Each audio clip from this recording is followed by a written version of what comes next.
Yes, guys, what's going on? Welcome to Full Time Devils. I am Adam McCullough. We are live, and this is MUFC Transfer Daily Live. And in the last hour, Manchester United have confirmed the news that Chris Smalling has joined AS Roma on a season-long loan. Yes, the Chucker brothers, Smalling and Jones, are no longer a partnership. They have been split up for one season at the very least, and this comes after Romelu Lukaku's departure, Sanchez's departure, Herrera's departure, Fellaini's departure, the last transfer window in January. Lots of departures for Manchester United, Valencia too, and it looks like there could be a few more on their way out as well, with rumours over the future of Matteo Darmian, and he could be going to Serie A too. United are sending all their unwanted players to Serie A. Alexis, Lukaku, Smalling, Darmian, they're all off to Italy, and it'll be interesting to see how these moves go down. But Chris Smalling to Roma is one that none of us could have predicted. None of us could have predicted Chris Smalling would sign for Roma, and it looks like, well, he is a Roma player now. And I want your reaction to that news, guys. So get your thoughts and your comments and everything else in on Chris Smalling's move to AS Roma. I still can't, I keep saying it. Roma have signed Chris Smalling. Roma have signed Chris Smalling. I can't believe it. I genuinely can't. If Chris Smalling was to leave this summer, I thought he'd leave to another English club, maybe a Premier League club or something like that. But to Italy, hats off to him for getting that move. I hope he goes and does well. I haven't got no bad blood towards Chris Smalling, no hard feelings towards Chris Smalling. He's not good enough for Man United. We don't want to see him playing for Man United anymore. That is for sure. But I haven't got any issues with Chris Smalling. He's won trophies here. He's won every trophy you could win here, apart from the Champions League. So it's not like he's had a bad career, but he's not the kind of defender we want. We saw Gareth Southgate come in at England and be like, he can't play football out from the back. I don't want to use him. And he suffered the same fate under Ole Gunnar Solskjaer. The problem with Chris Smalling was he could have a run of 3-4 games where he'd be absolutely fantastic. And we saw him perform well in some big games. But then there'd be other games where he'd look absolutely amateur, like he'd never seen a football in his life, couldn't pass wind, couldn't cross his legs. And it's about time he's gone. And you're looking at it and you're thinking, the business in has been very, very slow. The business in has been pretty slow, but the business out has been the business we wanted to see happen. Now, if we get a few more players in, I'll be a lot happier, but we didn't do that this summer, so we're going to have to rely on the squad that we have, which is pretty thin going into this season. Now, in centre half, it's not thin. We've got Axel Tuanzebe, who's been promoted in his third choice at the moment to Lindelof and Maguire, and then we've got Eric Bailly, Phil Jones, Marcus Rojo, and Ollie has confirmed that Marcus Rojo will not be leaving Manchester United this summer. So it looks like that could possibly be. You'd think the next phase of exits would be Matic, Young, Jones, Rojo. If they leave after we've lost Darmian, Smalling, Lukaku, Alexis, Valencia, Herrera, it'd be a whole new Manchester United side in the next 12 months. And when you're looking at the squad, the list of players that we do have, you're looking at the squad and the age is a lot better. The style of football is a lot better. We're just thin in those key areas in midfield and up top. Well deserved. Smalling, decent defender, says Antonio. Jones and Smalling could have really been a fantastic duo, says Gab. Why not Rojo, says Stuart. I agree with people that say Smalling isn't the worst of that bunch. When you look at Jones and you look at Rojo, Smalling's probably the one out of those three that you'd like to keep. But because of that, Smalling is the only one that anybody else will take. Marcus Rojo potentially was going to go to Everton, but on loan. United wanted money. Phil Jones, is anyone going to come in for him? Probably not. So Chris Smalling was probably the most valuable in terms of a player that we could get rid of. Now, obviously, we haven't got a transfer fee for him, but I assume Roma are paying his wages. And if that's the case, that's a good deal for United because we get someone else off the wage bill. I say a good deal for United. It's a good deal for the Glazers, isn't it, really? This summer has seen them recoup a whole lot of money. They've recouped the money that we spent on Harry Maguire. While they've recouped the money that we spent on Aaron Wan-Bissaka and Daniel James by selling Lukaku. And then they got half of Alexis Sanchez's wages off the wage bill, Chris Smalling's wages off the wage bill, Herrera's, Valencia's off the wage bill. obviously we're selling Darmian for a nominal fee and getting him off the wage bill. The wage bill has taken a massive dip in a decrease in how much it's costing us. And you look at the players we brought in. Maguire is probably going to be the one on the most out of James, Aaron Wan-Bissaka and himself, and he's not going to be on more money than Lukaku was on. And then you're looking at AWB and Daniel James. They're not going to be on a whole host of money either. So you're looking at that and you're thinking, United have saved a lot of money this summer. You'd like to think we're going to see the benefit of that in the next couple of transfer windows, but probably not. Glazeronomics suggests probably not. Vodok saying Darmian deal is 99% done and Rojo's not leaving. Yeah, pretty much what I've just said, mate. Hope the Glazers are selling United in 2020, says Adam T. That would be nice, but I doubt it. I don't think it's going to be the case. Good luck to Smalling. One good thing I remember from his appearance is the winner against City 3-2 when Pogba scored. He scored another goal against City at Old Trafford in a 4-2 or 4-3 win as well. So fair play to him. He loves a crucial goal, doesn't he? And I think he scored, you know that game where Matic scored the world at Crystal Palace? He scored in that game as well, I think. He has had the habit of popping up with the occasional goal. It's been at the other end where he's had his problems.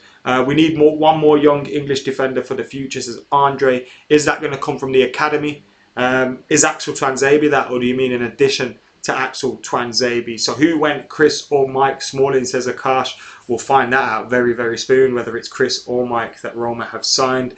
What are you saying about the game tomorrow? Asks Aaron. Looking forward to it. I've got an early start in the morning. Got to be up at around 6 o'clock to head towards Southampton. But we'll have you covered from the game as well. So make sure you're liking this video, commenting, sharing and subscribing as well. Can we hit 100 likes on this video before we're done on the live stream? We can only do that if you like get involved. So get hitting that like button. Any more comments from you guys on the Chris Smalling news that Chris Smalling has joined AS Roma on a season-long loan deal? It is official. And Ole Gunnar Solskjaer, he said last season there's going to be a lot of players you might not see playing for Man United anymore. And we thought, that sounds interesting.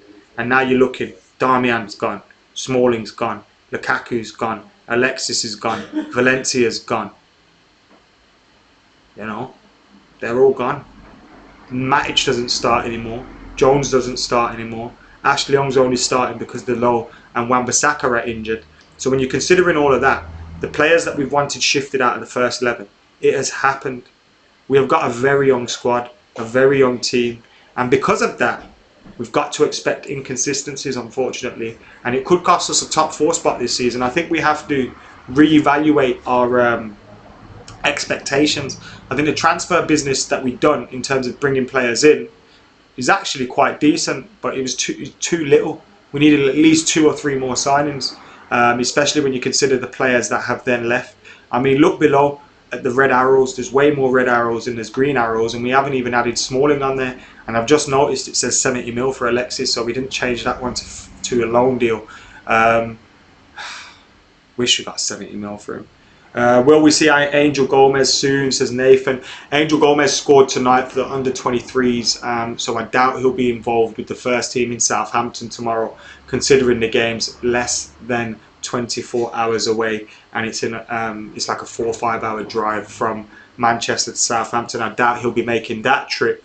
What is with Fosu Mensah? Asked Andre. He suffered a serious injury towards the back end of last season, and he's been recovering from that, so hopefully he'll be back very, very soon. Guys, get hitting that like button, get commenting and get subscribing. Adam, what are your thoughts about lacking a playmaker, says Ali. It's why I was so keen on Dybala coming in and us signing a midfielder, because if we sign a central midfielder, it allows Pogba to play a lot freer up the pitch. And if Dybala comes in, he's someone that can play up top, he gives you that balance, and he's someone that can drop deep. That's why when we were getting rid of Lukaku and we were being linked with a swap deal for Dybala, I was all over it. It's a shame it didn't happen. Can we sign someone on loan, says D James? I don't think so, mate. Wan-Bissaka is injured, question mark, says Georgie. I don't think he is. And Aaron says Greenwood to start tomorrow. Yeah, I'd like to see Greenwood start tomorrow, and I think you will see Greenwood start tomorrow as well. I do think we'll see that happening. Guys, what are your thoughts on Chris Smalling's move to AS Roma. Remember, if you want to talk about the preview for the Southampton game, you can go and watch that video after we're done here on this MUFC Transfer Daily Live on the evening when Chris Smalling has officially left Manchester United. Well, at least on loan, and he joins AS Roma of all clubs. Can you believe it? Chrissy Smalling over in the Serie A, and we sent a whole load of players and not one first touch to to Italy. Sanchez, Lukaku and Smalling, not one first touch between them, but we've sent them over there. Do you think Fred is ready to start? Asked Aaron. I'd like to think so. I put him in my predicted 11 this week. I'd like to think he's ready to start. I mean, we paid 50-odd million for this guy. You'd think he'd be ready to start, wouldn't you? Can we expect a big January window? Ask Paul. No, we can't. We're not going to do much business in the January transfer window, are we? Good luck to Chris, says Andre. Can we transfer Ed Woodward to Italy? Also says safe. That would be nice, wouldn't it? Hopefully Juventus wants Jones now. Chiellini, I don't think they're that desperate at all. Guys, what are your thoughts on Chris Smalling joining Roma? My overall feeling is good luck to him. The right decision. Happy to see him leave because we need to move on. I know that sounds really bad for someone that's given us a long service, but he hasn't been the worst of players, but he hasn't been the best of players. He did well when he was deputising for Rio or Vidic and playing alongside one of them. But ever since Fergie left, and I know it hasn't been a great time for United, and he has probably been one of the top 10 performers for us since Fergie left, but hasn't been good enough, and we need to move on, and we need to get players that are better and more comfortable on the ball at the back. And Maguire, Lindelof, Axel Tuanzebe, Eric Bailly when he's fit, they're all more comfortable on the ball than him. Phil Jones as well, and even Marcus Rojo's more comfortable on the ball. So it's understandable that this has happened, but it goes with my best wishes. I hope he does well out there and he doesn't embarrass himself like he has the potential to do. When is Rojo leaving? Says say probably next summer or in the transfer window in January maybe. That could possibly go down. Wouldn't be surprised to see that go down at all. Guys, make sure you're hitting that like button. Like I said, I want to hit at least 100, 150 likes before we're done here on this transfer window stream. We've got over 350 people watching live right now. We'll probably have about 20, 30, 40,000 watch this video after. And if you're not subscribed to Full Time Devils, then what the hell are you doing? Get subscribing right about now. We want to hit 600k by the end of, let's say, the year, but I'm confident we can do it before that. So get hitting that subscribe button. Tuanzebe can pass the ball, says Chase. That's true. Bring back Ibrahimovic, says Bookmax. That'd be an interesting one, wouldn't it? Tuanzebe will get more games now, says Adam T. And that's the important thing. I think this year we're hopefully going to see the progression of Tuanzebe, Greenwood into becoming first team Manchester United players. And hopefully we're going to see the likes of Martial, Rashford become proper players, proper consistent players. If we see development in those kind of players and we see improvement, Maguire settles in, Lindelof settles in, Tuanzebe becomes part of that defence, Aaron Wan-Bissaka settles in and improves, and then we get something going in that attacking line, and it just looks like, I hate to use Liverpool as an example, but Jurgen Klopp did a job with Liverpool where he got rid of a lot of players, he brought in a few players, and then it got to a point where they were looking good, but it was clear they needed defensive reinforcement and a goalkeeper. And with United, I hope at the end of this season we can look at it and think, alright, maybe it wasn't an ideal season, but if we get X, Y and Z, which is probably going to be a right winger, potentially a striker to mix it up with Rashford and Martial, and a central midfielder or two, and then we'll be a more complete team, I hope to think. So that's what I'm hoping for going into the next transfer window, the next summer transfer window. But yeah, Chris Smalling is gone. Ole Gunnar Solskjaer's rebuild of Manchester United continues, and we've now seen the back of Herrera, Valencia, Alexis, Romelu Lukaku, Chris Smalling, and potentially Matteo Darmian is going to leave this window too, as Manchester United begins to change. We begin to see an evolution of Manchester United into a new team and get rid of a lot of those players that have been hanging around for the last 6 years. That's why I say whether Ole Gunnar Solskjaer is a success on the pitch or with trophies or not remains to be seen. I'm not too sure about that. But what I am sure is Ole Gunnar Solskjaer is going to leave the next manager with a much, much better squad of players. And if he does that, we can only be happy. Anyway, guys, I've been Adam McCullough. Thank you for tuning in to Full Time Devils. Make sure you keep it locked tomorrow as well.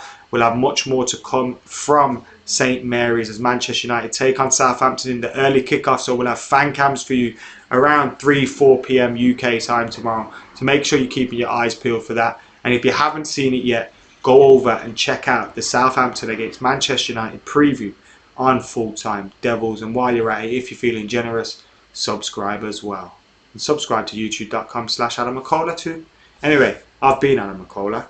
I'm out of here. See you tomorrow.